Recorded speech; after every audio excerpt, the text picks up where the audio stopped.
Hey guys, please prepare to smile. Do you like smiling? I do. Because this site is called, look at the screen for a moment, юмористические рассказы. So юмористические means humorous, рассказы means stories, short stories. So humorous short stories. We are going to continue with Mikhail Zощenko. Remember I told you, he was a guy who wrote mostly after the Russian Revolution. So this story takes place maybe 5, 6, maybe within the first 10 years of after Russian Revolution. And it's called Собачий. So please open your printed materials. If you do not have it printed, please open the link below this video. But if you're a new student here, please print them out if you can, because here we learn how to study interactively. I'm asking you to underline things, to write the meanings, etc. Now, last time we stopped at this sentence. Побледнел управдом, упал навзничь. Let's have a short quiz. What was побледнел? Do you remember? And meanwhile, just find the place. I'm entertaining you now so that you can find the place. Побледнел управдом. So what was побледнел? Побледнел became pale, because it comes from бледный, which is pale. And what was управдом? Управдом was the manager of the house. So побледнел управдом would be the manager of the house became pale. Упал навзничь. So упал obviously means fell. What was навзничь? Do you remember from the previous lesson? Try to remember. 1, 2, 3. Навзничь was on his back, on the back. So fell on the back. Now, in terms of content, I'm going to remind you, because we might have new students just joining us. And by the way, guys, here's the only channel, as far as I know, existing on the whole YouTube world that teaches you, that is dedicated at teaching you how to read Russian and comprehend Russian literature in the original, non-adapted Russian literature, high level.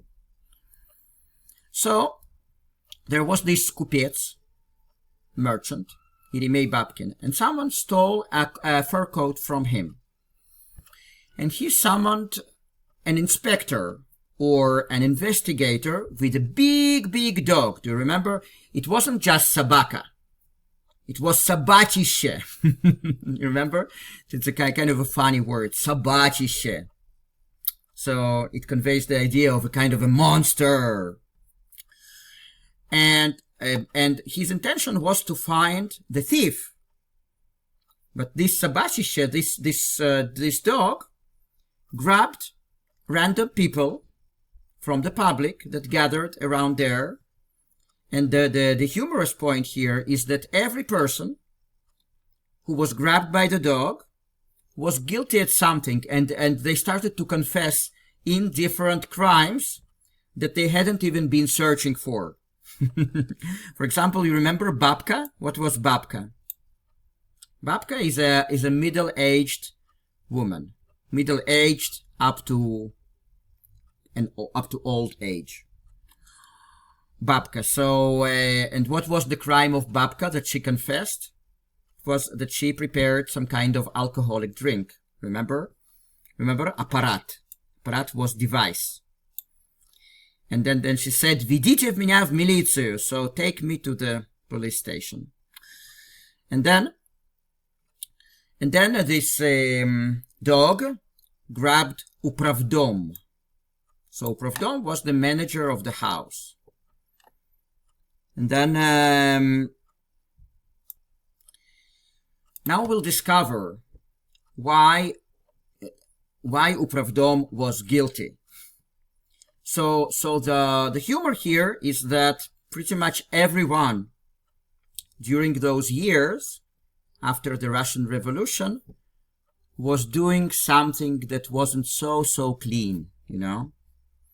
So look, побледнел управдом, упал навзничь. So the manager of the house got pale and fell on the back. Now I'm going to read the part that we are going to learn today.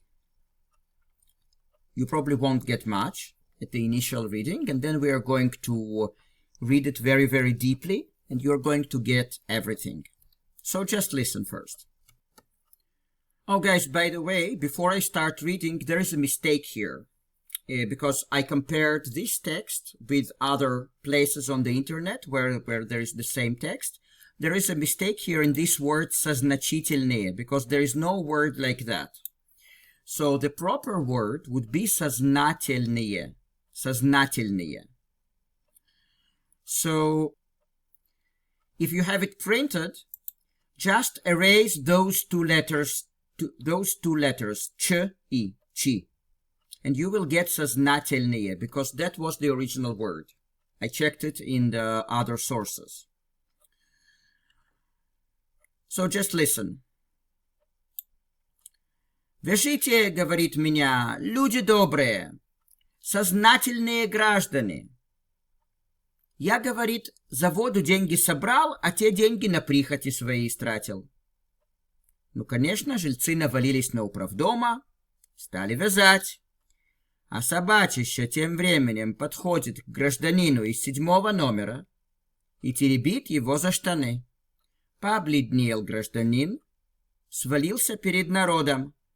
«Виноват, — говорит, — виноват. Я, — говорит, — это верно, в трудовой книжке год подчистил.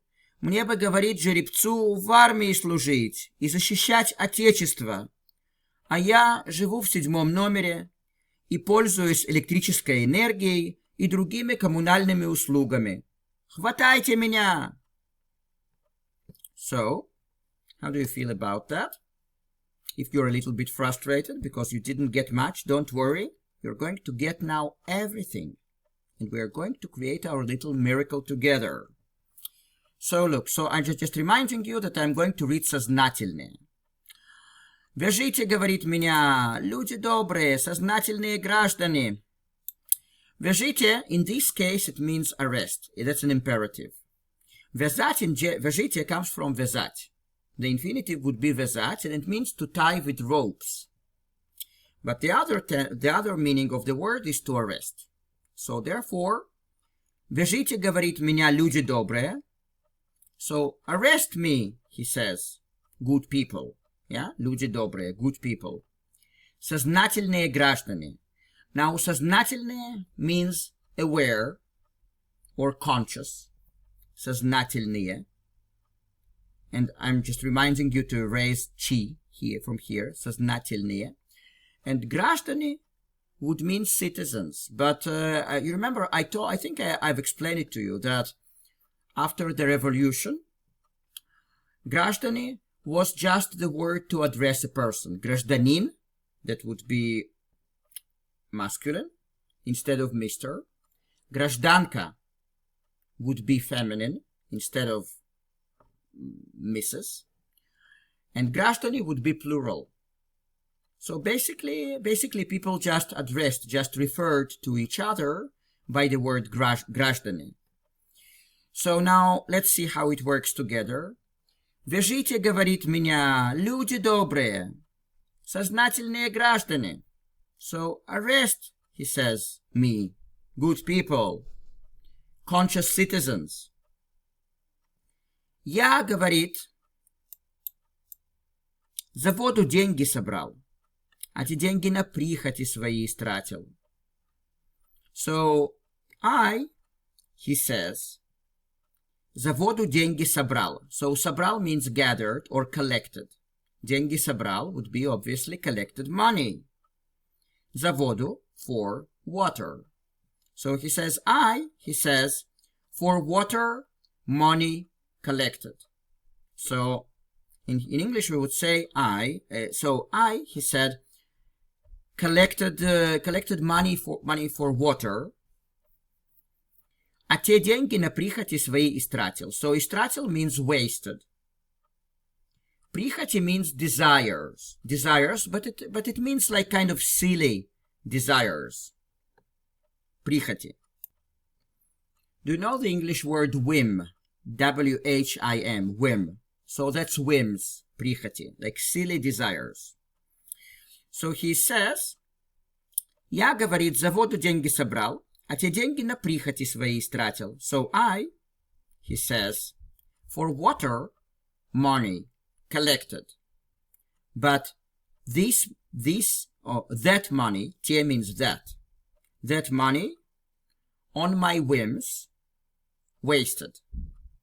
So in English, he said, collected money for water, and that money I wasted for my whims.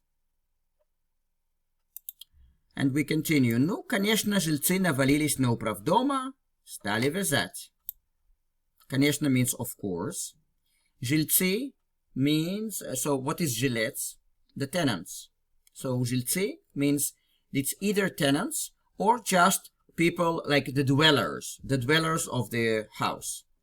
And навалились means to навалиться, it's like to jump on someone. You can underline the word навалились. Навалились на, it means jumped at or jumped on someone. Стали вязать, so they began to arrest. You remember? Вязать, arrest. So what's he saying? Ну, конечно, жильцы навалились на управдома, стали вязать. Ну, of course, the tenants jumped on the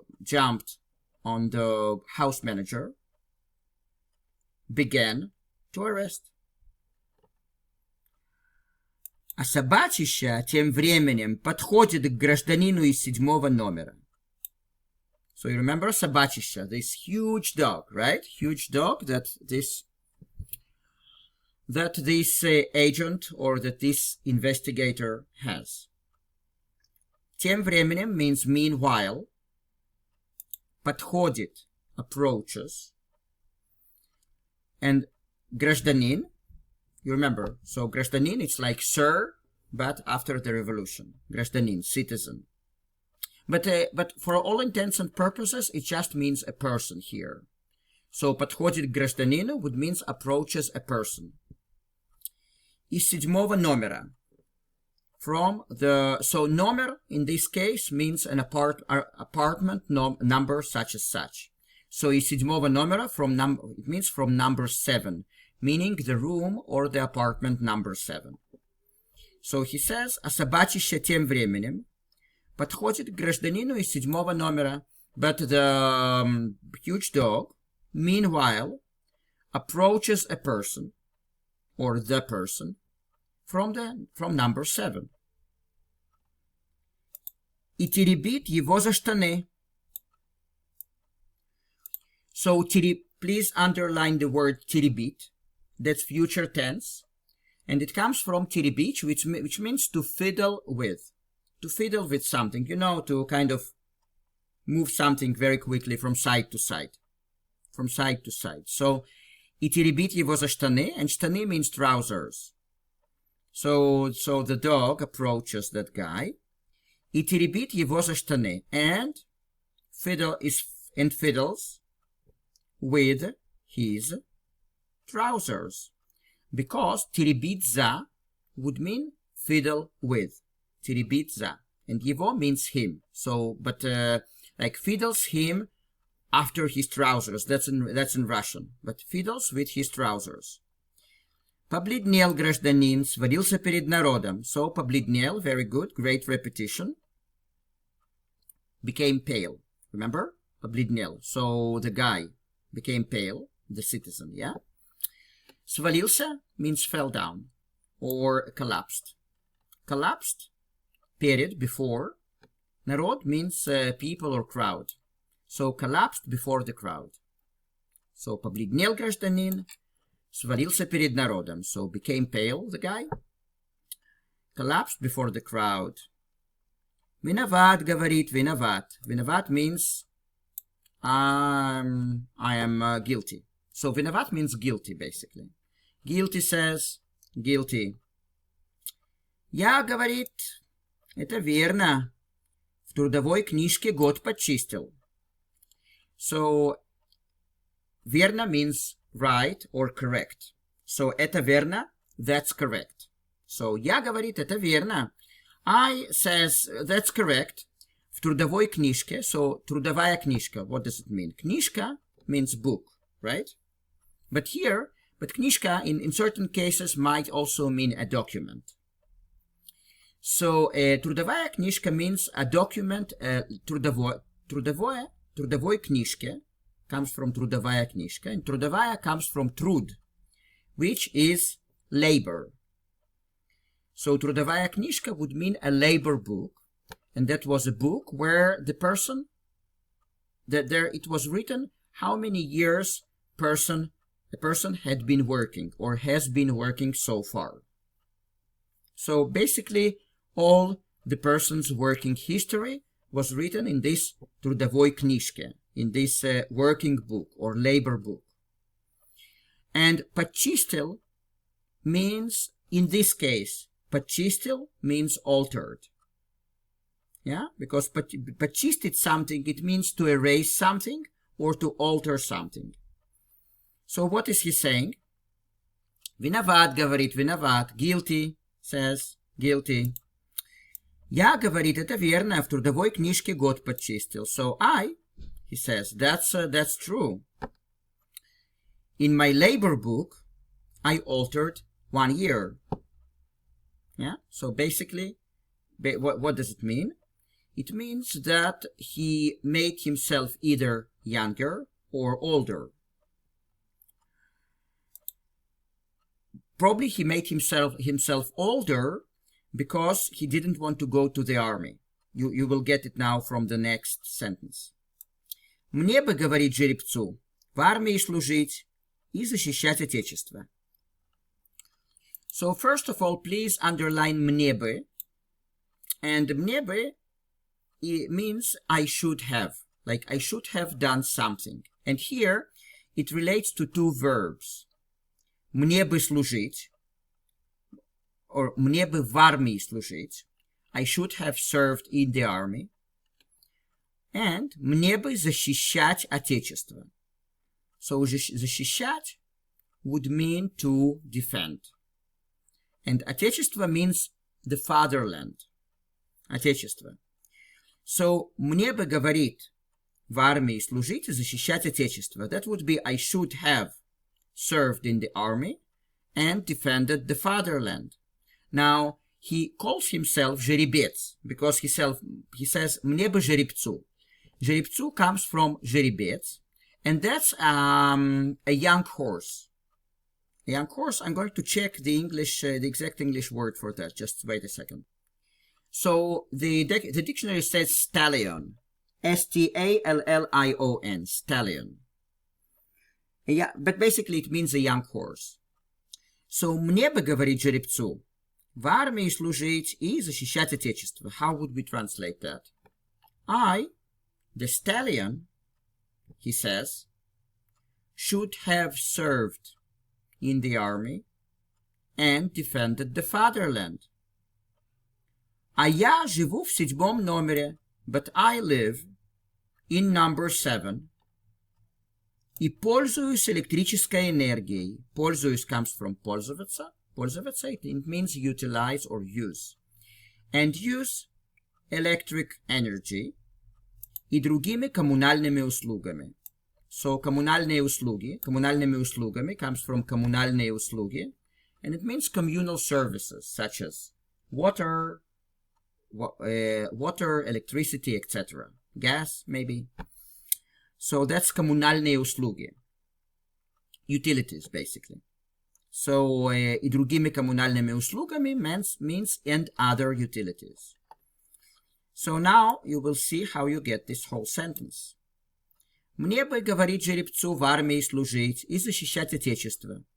А я живу в 7 номере и пользуюсь электрической энергией и другими коммунальными услугами. I should have, he says. The stallion, he says, should have served in the army and defended the fatherland. But I live in number 7 and am using the electric energy and other utilities. Хватайте меня. Хватайте means grab. Grab me. You see? Now, we are going to create our little miracle together. And I'm going to read all of it. And I will even start with that last sentence from the previous lesson. Побелел управдом. Remember? So, and now you will see how you are going to get everything, or almost everything. And I'm going to put the link below this video just to the second reading so that you can listen to it repetitively. Listen. Побледнел управдом, упал навзничь. «Вяжите, — говорит, — меня, люди добрые, сознательные граждане. Я, — говорит, — за воду деньги собрал, а те деньги на прихоти свои истратил». Ну, конечно, жильцы навалились на управдома, стали вязать. А собачище тем временем подходит к гражданину из 7-го номера и теребит его за штаны. Побледнел гражданин, свалился перед народом. «Виноват, — говорит, — виноват. Я, — говорит, — это верно. В трудовой книжке год подчистил. Мне бы, — говорит, — жеребцу в армии служить и защищать Отечество. А я живу в 7-м номере и пользуюсь электрической энергией и другими коммунальными услугами. Хватайте меня!» So how do you feel, guys?